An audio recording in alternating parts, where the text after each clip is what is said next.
देखिए, मध्य स्तरीय प्रबंध के बारे में अपन चर्चा करेंगे कि क्या होता है। पहले आपको पढ़ाया गया था उच्च स्तरीय प्रबंध, ठीक है, उसके बारे में चर्चाएं आपके सामने की है। तो देखिए आगे, मध्य स्तरीय प्रबंध का आशय उस स्तर से माना जाता है जो उच्च और निम्न स्तर के मध्य पाया जाता है, समझ गए ना, बीच में पाया जाता है। अन्य शब्दों में विभिन्न विभागों के अध्यक्ष और प्रथम व्यक्ति प्रबंध के मध्य स्तर पर कार्यरत प्रबंध मध्य स्तरीय प्रबंध कहलाता है। मेरी नाइट्स के अनुसार है कि मध्य स्तरीय प्रबंध अपने अधीनस्थों के प्रयासों से नीतियों को क्रियान्वित करवाते हैं और वे आदेश और निर्देश और परामर्श नीचे की ओर प्रेषित करते हैं और सुझाव और निवेदन और शिकायत ऊपर की ओर प्रेषित करते हैं, माने ऊपर भेजते हैं। जो शिकायत वगैरह जो होती है वो ऊपर भेजने का काम करते हैं, लेकिन ये बीच की कड़ी होती है। मध्य स्तरीय कौन सा होता है? बीच में, उच्चतम और निम्नतम के बीच में। इस प्रकार मध्य स्तरीय प्रबंध के मंडल जो है, कौन कौन से मंडल प्रबंधक होता है? संयंत्र प्रबंधक होता है, विभागीय प्रबंधक होता है, उत्पादन और वितरण और कार्मिक प्रबंधक आदि तथा क्षेत्रीय प्रबंधक होते हैं। और मध्य स्तरीय प्रबंध का मुख्य कार्य होता है क्रियात्मक और परिचालन प्रबंध और उच्च वर्गीय प्रबंधकों के मध्य समन्वय स्थापित करना होता है। और मध्य स्तरीय प्रबंध के कौन कौन से कार्य होते हैं वो देखिए। नंबर 1, नीतियों की व्याख्या करना और समझना, कि नीतियाँ क्या बनाई गई है तो उसकी व्याख्या करना और उसको समझना। नंबर 2, कार्य संचालन हेतु विस्तृत निर्देश देना। नंबर 3, दैनिक कार्यों की प्रगति का मूल्यांकन करना। नंबर 4, क्रियात्मक कार्यों के संबंध में निर्णय लेने में सहयोग करना। और नंबर 5, विभागीय कार्यों के संबंध में सहयोग देना। नंबर 6, परिचालन कर्मचारियों को अभिप्रेरित करना। नंबर 7, पर्यवेक्षीय प्रबंधकों को आवश्यक प्रशिक्षण देना। नंबर 8 जो है पर्यवेक्षीय कर्मचारियों की समस्याओं को सुलझाना। नंबर 9, पर्यवेक्षीय प्रबंध स्तर पर उत्पन्न विवादों का निपटारा करना। और नंबर 10, शोध और अनुसंधान के लिए क्या करना? प्रयत्न करना या कोशिश करना। अब है आपका प्रथम पंक्ति या पर्यवेक्षीय प्रबंध। प्रथम पंक्ति पर्यवेक्षीय प्रबंध, जिसके निम्न स्तरीय प्रबंध के नाम से जाना जाता है, लोअर लेवल मैनेजमेंट, ठीक है। इसके बाद एक कहते हैं ये तात्पर्य उस कार्य नेतृत्व या प्रदान करने वाले पदों से माना जाता है जिसका कार्य मुख्यतः कार्यकारी कर्मचारियों के कार्यों का निरीक्षण और निर्देशन करना होता है। R.C. डेविस के शब्दों में पर्यवेक्षीय प्रबंध के आशय नेतृत्व करने वाले उस प्रबंध से माना जाता है जिसका मुख्य कार्य क्या होता है? संचालन, कर्मचारियों का व्यक्तिगत निरीक्षण निर्देशन करना और इनका कार्य दैनिक कार्यों के निष्पादन में संबंधित और तकनीकी प्रगति का माना जाता है। इस प्रकार प्रथम पंक्ति का निम्न स्तरीय प्रबंध में शाखा प्रबंधक होता है, मुख्य पर्यवेक्षक होता है, कार्य अधीक्षक होता है, मुख्य लिपिक होता है, लेखाकार होता है, निरीक्षक होता है, फोरमैन होता है, खंड प्रभारी होता है और पारी पर्यवेक्षक आदि आदि शामिल किया जाता है। प्रथम पंक्ति प्रबंध का प्रमुख कार्य होता है योजना अनुसार कार्य करना और कार्यों में तालमेल बैठाने की कोशिश करना और पर्यवेक्षकों और श्रमिकों को जो है सही दिशा में ले जाने का काम करना, समस्याओं का निवारण करने का काम भी इन्हीं का ही होता है।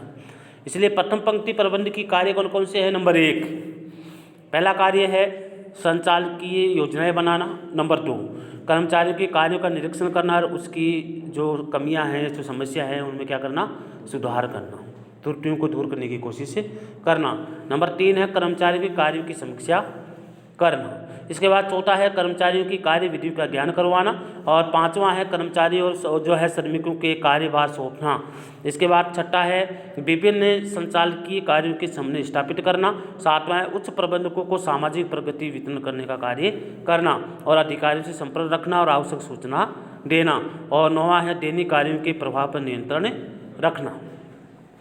कर्मचारियों के मामले में उच्च अधिकारियों को भेजना। और नंबर 11 है कर्मचारियों को अभिप्रेरित करना और उसे अनुशासन बनाए रखना और कर्मचारियों को आवश्यक शिक्षण प्रशिक्षण प्रदान करना। और 13वां है कर्मचारियों के व्यक्तिगत से संबंध बनाए रखना। और 14वां है कर्मचारियों को परामर्श देना, मार्गदर्शन देना और उनका जो है कार्य समस्याओं को हल करना। और 15वां है कर्मचारियों के कार्यों का मूल्यांकन करना। ये काम जो है निम्न स्तरीय प्रबंध के रूप में जाना जाता है। तो आगे देखिए, प्रत्येक लक्ष्य की प्राप्ति के लिए योजना पूर्व किए गए प्रयासों तो और समूह को क्या कहते हैं? प्रबंध कहते हैं, समझ गए ना? इसके बाद प्रारंभ में अंत तक किए जाने वाले कार्यों की सतत श्रृंखला होती है और प्रबंध प्रक्रिया में बहुत से कार्य शामिल होते हैं, लेकिन कुछ प्रमुख रूप से सतत किए जाने वाले होते हैं। और वो कौन कौन से होते हैं? नियोजन भी आवश्यक है, संगठन भी आवश्यक है, और नियुक्तिकरण भी आवश्यक है, नियंत्रण भी आवश्यक है, और नियंत्रण भी आवश्यक है। इसके अतिरिक्त अनेक छोटे छोटे बड़े बड़े कार्य होते हैं जो संगठन और लक्ष्य से प्रेरित होते हैं और समय के साथ परिवर्तित और वातावरण में विभिन्न कार्यों की प्रासंगिकता बढ़ती घटती जाती रहती है और नए कार्यों की शुरुआत हो जाती है। 21वीं सदी के प्रारंभ में सृजनात्मकता और नव प्रवर्तन कार्य विशेष महत्व बन कर उभरा है और संप्रेषण और व्यापार के तरीके बदले, कार्य दशाएं और कर्मचारियों का जो स्वरूप बदला और फलस्वरूप प्रबंध के नए कार्यों तकनीकों का जो है प्रादुर्भाव देखने को मिला है। 21वीं सदी में संगठन के आकार, प्रगति और लक्ष्य की विस्तृत हो गए हैं, तो वैश्विक स्तर पर दुनिया भर में व्यापार उद्योग के विस्तार के साथ साथ सर्वाधिक लाभ कमाना चिंतन और लक्ष्य का केंद्र बन चुका है।